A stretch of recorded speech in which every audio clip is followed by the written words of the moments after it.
The Shadows on the Wall by Mary E. Wilkins Freeman.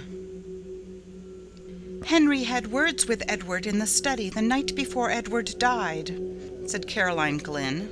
She spoke not with acrimony, but with grave severity. Rebecca Ann Glynn gasped by way of assent. She sat in a wide flounce of black silk in the corner of the sofa, and rolled terrified eyes from her sister Caroline to her sister Mrs. Stephen Brigham, who had been Emma Glynn, the one beauty of the family. The latter was beautiful still, with a large, splendid, full-blown beauty. She filled a great rocking-chair with her superb bulk of femininity, and swayed gently back and forth, her black silks whispering and her black frills fluttering. Even the shock of death, for her brother Edward lay dead in the house, could not disturb her outward serenity of demeanor. But even her expression of masterly placidity changed before her sister Caroline's announcement, and her sister Rebecca Ann's gasp of terror and distress in response. "I think Henry might have controlled his temper when poor Edward was so near his end," she said with an asperity which disturbed slightly the roseate curves of her beautiful mouth. "Of course he did not know," murmured Rebecca Ann in a faint tone. "Of course he did not know it," said Caroline quickly. She turned on her sister with a strange, sharp look of suspicion. Then she shrank as if from the other's possible answer. Rebecca gasped again. The married sister, Mrs. Emma Brigham, was now sitting up straight in her chair. She had ceased rocking and was eyeing them both intently, with a sudden accentuation of family likeness in her face. "What do you mean?" she said impartially to them both. Then she too seemed to shrink before a possible answer. She even laughed an evasive sort of laugh. "Nobody means anything," said Caroline firmly. She rose and crossed the room toward the door with grim decisiveness. "Where are you going?" asked Mrs. Brigham.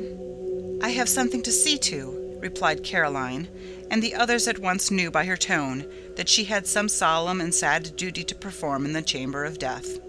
"Oh," said Mrs. Brigham. After the door had closed behind Caroline, she turned to Rebecca. "Did Henry have many words with him?" she asked. "They were talking very loud," replied Rebecca evasively. Mrs. Brigham looked at her. She had not resumed rocking. She still sat up straight, with a slight knitting of intensity on her fair forehead between the pretty rippling curves of her auburn hair. "Did you ever hear anything?" she asked in a low voice, with a glance toward the door. "I was just across the hall in the south parlor, and that door was open and this door ajar," replied Rebecca with a slight flush. "Then you must have." "I couldn't help it." "Everything?" "Most of it." "What was it?" "The old story." "I suppose Henry was mad, as he always was, because Edward was living on here for nothing, when he had wasted all the money father left him." Rebecca nodded with a fearful glance at the door. When Emma spoke again, her voice was still more hushed. "I know how he felt," said she. "It must have looked as if Edward was living at his expense, but he wasn't." "No, he wasn't." "And Edward had a right here according to the terms of father's will, and Henry ought to have remembered it." "Yes, he ought." "Did he say hard things?" "Pretty hard, from what I heard." "What?" "I heard him tell Edward that he had no business here at all, and he thought he had better go away." "What did Edward say?" "That he would stay here as long as he lived, and afterward, too, if he was a mind to, and he would like to see Henry get him out, and then—" "What?" "Then he laughed." "What did Henry say?" "I didn't hear him say anything, but—" "But what?" "I saw him when he came out of this room." "He looked mad?" "You've seen him when he looked so." Emma nodded. The expression of horror on her face had deepened. "Do you remember that time he killed the cat because she had scratched him?" "Yes, don't!" Then Caroline re-entered the room. She went up to the stove, in which a wood fire was burning. It was a cold, gloomy day of fall, and she warmed her hands, which were reddened from recent washing in cold water. Mrs. Brigham looked at her and hesitated. She glanced at the door, which was still ajar. It did not easily shut, being still swollen with the damp weather of the summer. She rose and pushed it together with a sharp thud, which jarred the house. Rebecca started painfully with a half-exclamation. Caroline looked at her disapprovingly. "It is time you controlled your nerves, Rebecca," she said. Mrs. Brigham returned from the closed door, said imperiously that it ought to be fixed. It shut so hard. "It will shrink enough after we have had the fire a few days," replied Caroline. "I think Henry ought to be ashamed of himself for talking as he did to Edward," said Mrs. Brigham abruptly, but in an almost inaudible voice. "Hush," said Caroline, with a glance of actual fear at the closed door. "Nobody can hear with the door shut. I say again, I think Henry ought to be ashamed of himself. I shouldn't think he'd ever get over it, having words with poor Edward the very night before he died. Edward was enough sight better disposition than Henry, with all his faults." "I never heard him speak a cross word, unless he spoke cross to Henry that last night. I don't know, but he did, from what Rebecca overheard." "Not so much cross as sort of soft and sweet and aggravating," sniffed Rebecca. "What do you think really ailed Edward?" asked Emma in hardly more than a whisper. She did not look at her sister. "I know you said that he had terrible pains in his stomach and had spasms, but what do you think made him have them?" "Henry called it gastric trouble. You know Edward has always had dyspepsia." Mrs. Brigham hesitated a moment. "Was there any talk of an examination?" said she. Then Caroline turned on her fiercely. "No," said she in a terrible voice, "no." The three sisters' souls seemed to meet on one common ground of terrified understanding through their eyes. The old-fashioned latch of the door was heard to rattle, and a push from without made the door shake ineffectually. "It's Henry," Rebecca sighed rather than whispered. Mrs. Brigham settled herself, after a noiseless rush across the floor, into her rocking-chair again, and was swaying back and forth with her head comfortably leaning back, when the door at last yielded, and Henry Glynn entered. He cast a covertly sharp, comprehensive glance at Mrs. Brigham with her elaborate calm, at Rebecca quietly huddled on the corner of the sofa with her handkerchief to her face, and only one small uncovered reddened ear, as attentive as a dog's, and at Caroline sitting with a strained composure in her armchair by the stove. She met his eyes quite firmly with a look of inscrutable fear, and defiance of the fear and of him. Henry Glynn looked more like this sister than the others. Both had the same hard delicacy of form and aquilinity of feature. They confronted each other with the pitiless immovability of two statues in whose marble lineaments emotions were fixed for all eternity. Then Henry Glynn smiled, and the smile transformed his face. He looked suddenly years younger, and an almost boyish recklessness appeared in his face. He flung himself into a chair with a gesture which was bewildering from its incongruity with his general appearance. He leaned his head back, flung one leg over the other, and looked laughingly at Mrs. Brigham. "I declare, Emma, you grow younger every year," he said. She flushed a little, and her placid mouth widened at the corners. She was susceptible to praise. "Our thoughts today ought to belong to the one of us who will never grow older," said Caroline in a hard voice. Henry looked at her, still smiling. "Of course, we none of us forget that," said he in a deep, gentle voice. "But we have to speak to the living, Caroline, and I have not seen Emma for a long time, and the living are as dear as the dead." "Not to me," said Caroline. She rose and went abruptly out of the room again. Rebecca also rose and hurried after her, sobbing loudly. Henry looked slowly after them. "Caroline is completely unstrung," said he. Mrs. Brigham rocked. A confidence in him inspired by his manner was stealing over her.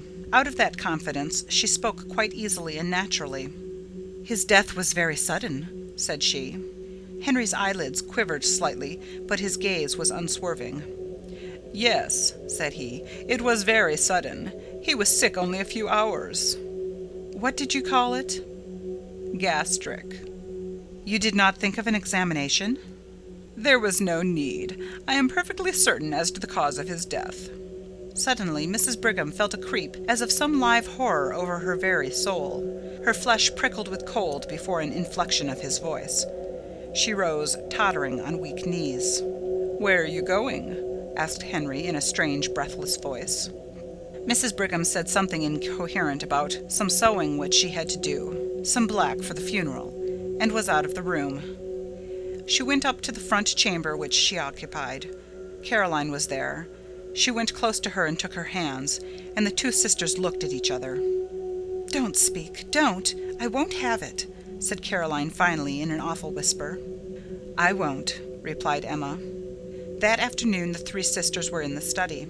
Mrs. Brigham was hemming some black material. At last she laid her work on her lap. "It's no use. I cannot see to sew another stitch until we have a light," said she. Caroline, who was writing some letters at the table, turned to Rebecca in her usual place on the sofa. "Rebecca, you had better get a lamp," she said. Rebecca started up. Even in the dusk her face showed her agitation.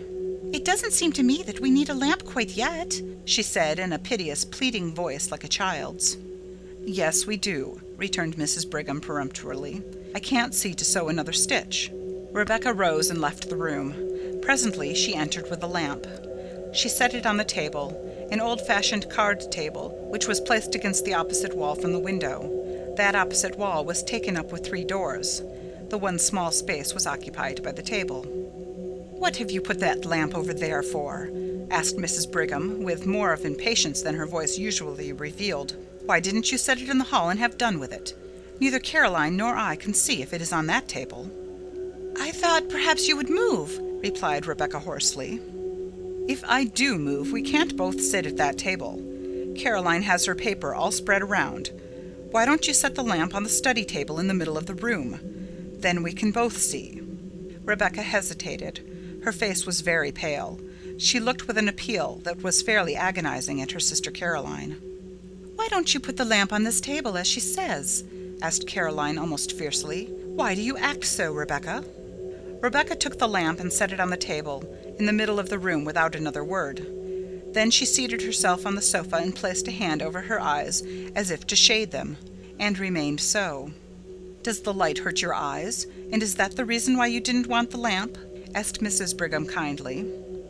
"I always like to sit in the dark," replied Rebecca chokingly. Then she snatched her handkerchief hastily from her pocket and began to weep. Caroline continued to write, Mrs. Brigham to sew. Suddenly Mrs. Brigham, as she sewed, glanced at the opposite wall. The glance became a steady stare. She looked intently, her work suspended in her hands. Then she looked away again and took a few more stitches. Then she looked again, and again turned to her task. At last she laid her work in her lap and stared concentratedly. She looked from the wall round the room, taking note of the various objects. Then she turned to her sisters. "What is that?" said she. "What?" asked Caroline harshly. "That strange shadow on the wall," replied Mrs. Brigham. Rebecca sat with her face hidden. Caroline dipped her pen in the inkstand. "Why don't you turn around and look?" asked Mrs. Brigham in a wondering and somewhat aggrieved way. "I am in a hurry to finish this letter," replied Caroline shortly. Mrs. Brigham rose, her work slipping to the floor, and began walking around the room, moving various articles of furniture, with her eyes on the shadow. Then suddenly she shrieked out, "Look! Look at this awful shadow! What is it? Caroline, look! Look! Rebecca, look! What is it?" All Mrs. Brigham's triumphant placidity was gone. Her handsome face was livid with horror. She stood stiffly, pointing at the shadow. Then, after a shuddering glance at the wall, Rebecca burst out in a wild wail. "Oh, Caroline, there it is again! There it is again!" "Caroline Glynn, you look!" said Mrs. Brigham. "Look! What is that dreadful shadow?" Caroline rose, turned, and stood confronting the wall. "How should I know?" she said. "It has been there every night since he died," cried Rebecca. "Every night?" "Yes, he died Thursday and this is Saturday. That makes 3 nights," said Caroline rigidly. She stood as if holding her calm with a vice of concentrated will. It looks like, stammered Mrs. Brigham in a tone of intense horror. "I know what it looks like well enough," said Caroline. "I've got eyes in my head." "It looks like Edward!" burst out Rebecca in a sort of frenzy of fear. "Only—" "Yes, it does," asserted Mrs. Brigham, whose horror-stricken tone matched her sister's. "Only, oh, it is awful! What is it, Caroline?" "I ask you again, how should I know?" replied Caroline. "I see it there like you. How should I know any more than you?" "It must be something in the room," said Mrs. Brigham, staring wildly around. "We moved everything in the room the first night it came," said Rebecca. "It is not anything in the room." Caroline turned upon her with a sort of fury. "Of course it is something in the room," said she. "How you act! What do you mean talking so? Of course it is something in the room." "Of course it is," agreed Mrs. Brigham, looking at Caroline suspiciously. "It must be something in the room." "It is not anything in the room," repeated Rebecca with obstinate horror. The door opened suddenly and Henry Glynn entered. He began to speak. Then his eyes followed the direction of the others. He stood staring at the shadow on the wall. "What is it?" he demanded in a strange voice. "It must be due to something in the room," Mrs. Brigham said faintly. Henry Glynn stood and stared a moment longer. His face showed a gamut of emotions: horror, conviction, then furious incredulity. Suddenly he began hastening hither and thither about the room. He moved the furniture with fierce jerks, turning ever to see the effect upon the shadow on the wall. Not a line of its terrible outlines wavered. "It must be something in the room," he declared in a voice which seemed to snap like a lash. His face changed. The inmost secrecy of his nature seemed evident upon his face, until one almost lost sight of his lineaments. Rebecca stood close to her sofa, regarding him with woeful, fascinated eyes. Mrs. Brigham clutched Caroline's hand. They both stood in a corner out of his way. For a few moments he raged about the room like a caged wild animal. He moved every piece of furniture. When the moving of a piece did not affect the shadow, he flung it to the floor. Then suddenly he desisted. He laughed. "What an absurdity," he said easily. "Such a to-do about a shadow." "That's so," assented Mrs. Brigham, in a scared voice which she tried to make natural. As she spoke, she lifted a chair near her. "I think you have broken the chair that Edward was fond of," said Caroline.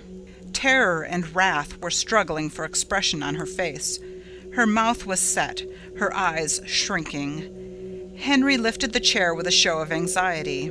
"Just as good as ever," he said pleasantly. He laughed again, looking at his sisters. "Did I scare you?" he said. "I should think you might be used to me by this time. You know my way of wanting to leap to the bottom of a mystery. And that shadow does look queer. And I thought if there was any way of accounting for it, I would like to without any delay."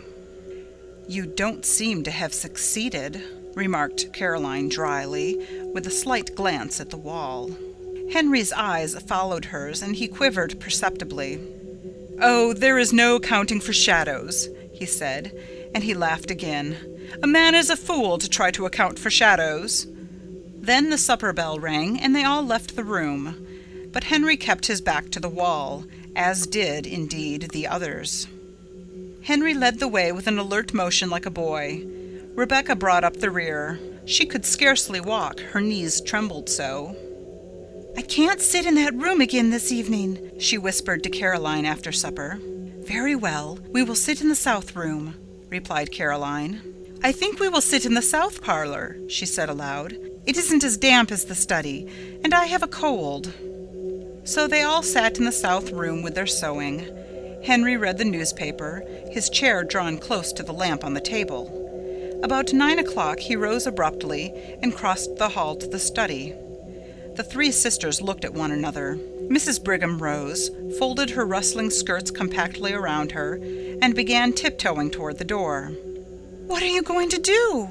inquired Rebecca agitatedly. "I am going to see what he is about," replied Mrs. Brigham cautiously. As she spoke, she pointed to the study door across the hall. It was ajar. Henry had striven to pull it together behind him, but it had somehow swollen beyond the limit with curious speed. It was still ajar, and a streak of light showed from top to bottom. Mrs. Brigham folded her skirts so tightly that her bulk with its swelling curves was revealed in a black silk sheath, and she went with a slow toddle across the hall to the study door. She stood there, her eye at the crack. In the south room, Rebecca stopped sewing and sat watching with dilated eyes. Caroline sewed steadily. What Mrs. Brigham, standing at the crack in the study door, saw was this. Henry Glynn, evidently reasoning that the source of the strange shadow must be between the table on which the lamp stood and the wall, was making systematic passes and thrusts with an old sword, which had belonged to his father, all over and through the intervening space. Not an inch was left unpierced. He seemed to have divided the space into mathematical sections. He brandished the sword with a sort of cold fury and calculation. The blade gave out flashes of light. The shadow remained unmoved. Mrs. Brigham, watching, felt herself cold with horror. Finally, Henry ceased and stood with the sword in hand and raised as if to strike, surveying the shadow on the wall threateningly. Mrs. Brigham toddled back across the hall and shut the south room door behind her before she related what she had seen. "He looked like a demon," she said again. "Have you got any of that old wine in the house, Caroline? I don't feel as if I could stand much more." "Yes, there's plenty," said Caroline. "You can have some when you go to bed."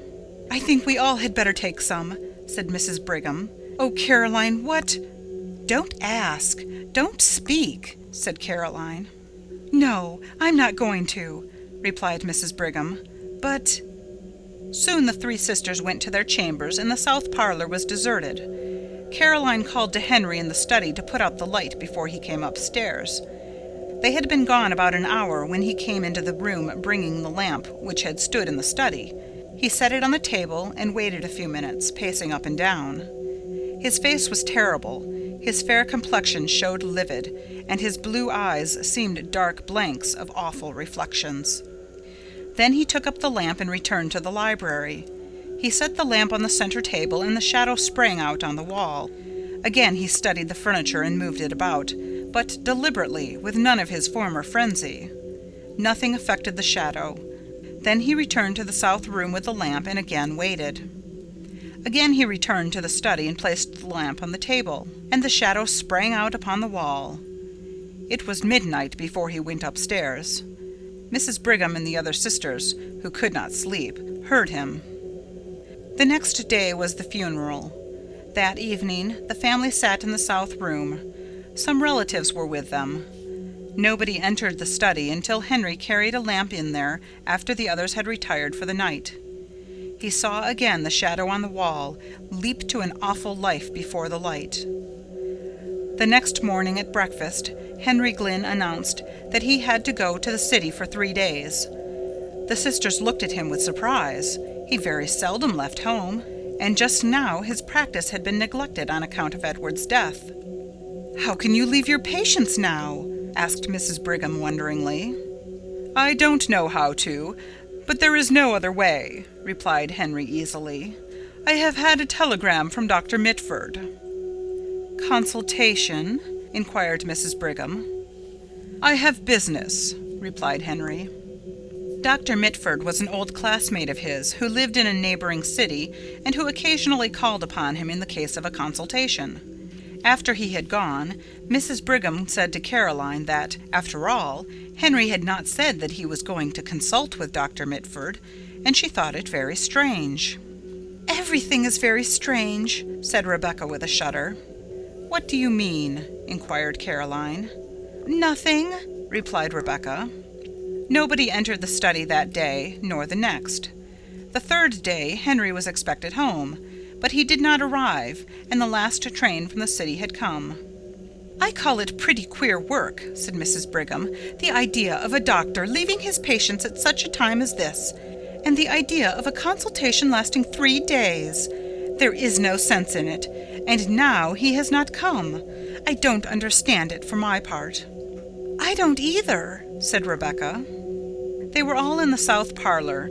There was no light in the study. The door was ajar. Presently Mrs. Brigham rose. She could not have told why. Something seemed to impel her, some will outside her own.